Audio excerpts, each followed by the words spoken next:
መጣህበትንና ሙሉ ስምህንና የመጣህበትን ትነግረናል? እሺ፣ ስሜ መምህር ተፈራ ጭምዴሳ መምህር ነኝ። በዛሬው ዕለት በተደረገው የመምህራን ስብሰባ ላይ ትውልድን በመቅረጽና ለትውልድ በመስራት ላይ በአጠቃላይ በቀረበው ፕሬዘንቴሽን በመንግስት በኩል የተሰሩ ልማቶች በኢኮኖሚ ዘርፍ፣ በጤናው እንዲሁም በማህበረሰብ ከፍተኛ የሆነ ግንዛቤ የምናየውን በሪፖርት መልክ ቀርቦ ስላየ ነው ደስ ብሎናል። ከዚህም በላይ የተሰሩ ስራዎች እንዳሉ በአይን የምናየው ቢሆንም ከተሰሩ ስራዎች በተጓዳኝ ያሉትን በመምህራንም በኩል በተምሮ ማስተማሩ ጠንክሮ በመስራት በኩል ያለውን መምህራኑ በሰፊው የተወያየንበት ነው።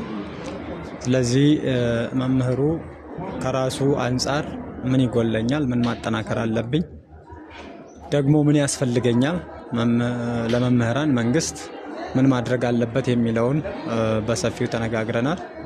የመምህራን ችግር የቤት ችግር እንደሆነ እንዲሁም የቤትን ችግር ደግሞ ለመፍታት መንግስት በበኩሉ የተለያዩ ስራዎች እየሰራ መሆኑንም ከመድረኩ ተገልጾልናል። በአጠቃላይ መልኩ ስናየው ፕሮግራሙ በአማረና በሰመረ ከጠያቂም አካል ከተጠያቂም አካል በሚያስማማ በሚያግባባ መልኩ የተፈጸመ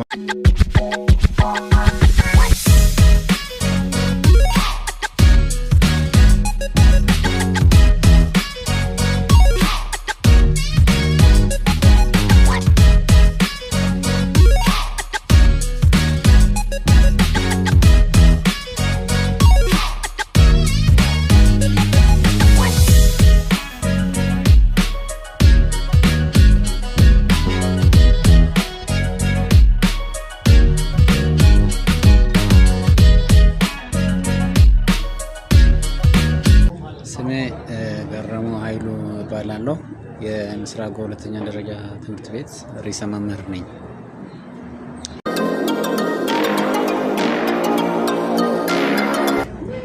በከተማችን ደረጃ የተዘጋጀ የመምህራን መድረክ ነው። በዚህ መድረክ ላይ የተነሱ ሀሳቦችና የነበሩ መድረኩስ ምን ይመስላል የሚለው ጠቅላላ ያለ ሀሳብ ይሰጡ። እውነት ለመናገር የዛሬ መድረክ እጅግ በጣም አስፈላጊ እና ጠቃሚ ነው ብዬ አስባለሁ በውስጤ። ምክንያቱም በሶሻል ሚዲያ ሲንቀሳቀስ የነበረው ውዥንብር ትክክለኛ መስመር ያሳዘን አቅጣጫ የወሰንበትና አንድ አቅጣጫ ለመምህራን ግልጽ የሆነ አቋም ነው የተሰጠውና ይህ በጣም አስፈላጊ ነው ብዬ ነው የገመገምኩት። ጄኔራሊ ዝግጅቱም በጣም ደስ የሚል ነው። ፎከሱም እኛም በጣም ፎከስ ሰጥተን ሁሉ መምህር እንዲገኝበት አድርገን ሙሉ ኦልሞስት ከሁለት መምህር ከችግር ከቀሩት ውጪ 99% መምህራን የተሳተፈበትና ሀሳባቸውን በግልጽኝነት እና በትክክል የገለጹትና የተግባባንበት መድረክ ነው ዛሬ ያየ ነው። ትምህርት ቢሮም ከተማም በጣም ሰክሰስ ነው በዚህ ብዬ አስባለሁ። ብዙ ነገሮች ይስተካከላል ብዬ አስባለሁ። ለወደፊትም እነዚህን አይነት መድረኮች ቢበዙ ለትምህርት ጥራትም ለሀገራዊ መግባባትና መረጋጋትም ጠቀሜታ አለው። ሀሳብ ነው ወደ አንድ የሚያመጣንና ብዙ ነገሮች የሚስተካከሉበትና አይዲያችን ወደ አንድ የሚሰበስብ አቅጣጫ ነው ያየነው ማለት ይቻላል ዛሬ። እሺ፣ አመሰግናለሁ ርዕሰ መምህር። ምንድነው አሁን ከሶሻል ሚዲያው ጋር ተያይዞ የሚነዙ ውዥንብሮች አሉ ብለዋልና ከዚህ ጋር በተያያዘ መምህራኖቹ ዛሬ የነበራቸው አዝማሚያስ ምን ይመስላል? ይህንን ሶሻል ሚዲያ ተጻራሪ አስተሳሰቦችን ከመቃወም አንጻር ዛሬ የነበረው መድረክ ጥሩ ግንዛቤ ያገኛችሁበት እንደሆነ ገነዘባለሁ። ከዚህ ጋር ተያያዘ የነበረው የመምህራኑ አቀባበል ምን ይመስል ነበረ? ሀገራዊ ቁጭት አድሮባቸው ነው ወይ ሲከታተሉ የነበረው የሚለው ነገር አጠር ያለ ቢሆን።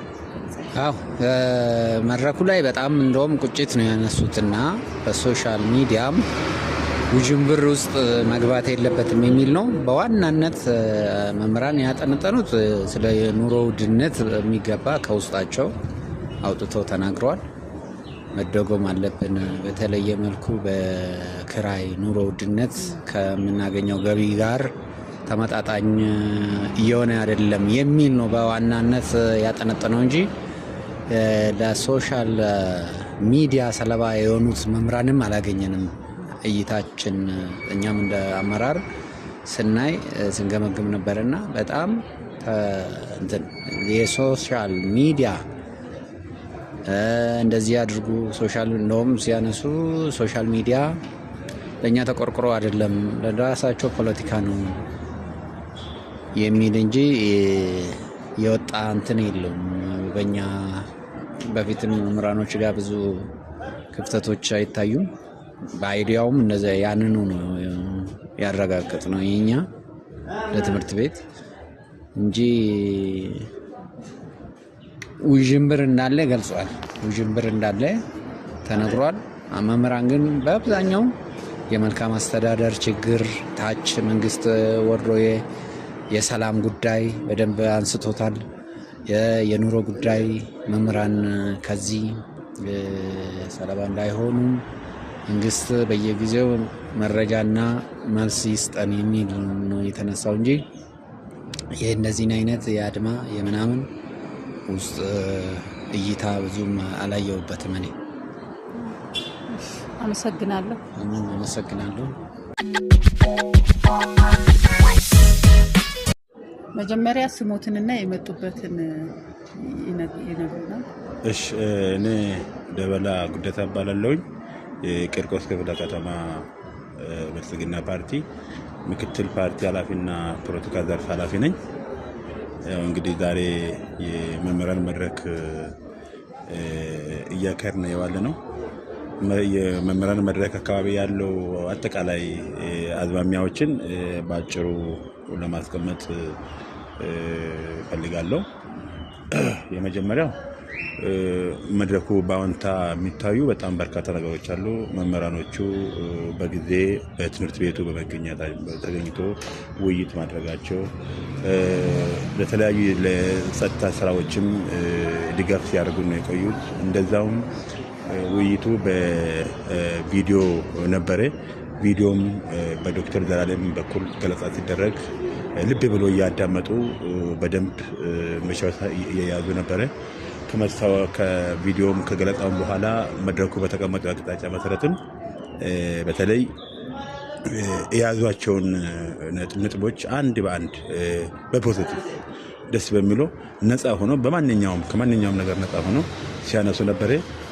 ለአብነት ዋና ዋና ጥያቄዎች ያነሱት አንዱ ከቤት ጋር ያለውን ተጠቃሚነት ነው። ከቤት ጋር ተጠቃሚነት ያለው ትንሽ እንደ ጥያቄም መንግስትም አልመለሰልንም ያሉት በማህበር አደራጅተናችሁ ቤት ሰጣችኋለን ካላችሁን በኋላ 30% ቆጥቡ 300 ሺህ ብር ቆጥቡ የሚለው ነበረ። የመምህር ኬት ያመጣል የሚለው ነው ጥያቄው የነበረው። ሌላኛው ደግሞ አንዳንድ ጥቅማ ጥቅሞች ያስፈልጉናል። እነዚህ ጥቅማ ጥቅሞችም ተግባራዊ አልተደረገም። አንዳንድ ጊዜ ከመንግስት ጋር ያለው ክፍተቶች በዚህ ደረጃ ታይቶ ከተማ አስተዳደሩ እንደ ትምህርት አስተዳደርም እንደ ትምህርት ቢሮም እነኚህ ውሳኔዎች ቶሎም ብልናሽ ቢያገኙ ጥሩ ነው። መምህር በባህሪው ክብር ይፈልጋል። የሚሰራውም ትውልድ ነው። ትውልድ የሚሰራ ሰው ደግሞ ሁሌ ክብር ሊሰጠው ይገባል። ስለዚህ እኛ የራሳችን ስራ እንሰራለን። ፖለቲካ ውስጥ ገብተን አንበጠብጥም። ነፃ ሆነን ስራችን እንሰራለን። ትውልድ እንቀርጻለን። ግን ደግሞ እኛም እንደ አንድ ዜጋ በደንብ መስራት አለብን የሚለው ፖዚቲቭሊ ያነሱ ጥያቄዎች ናቸው።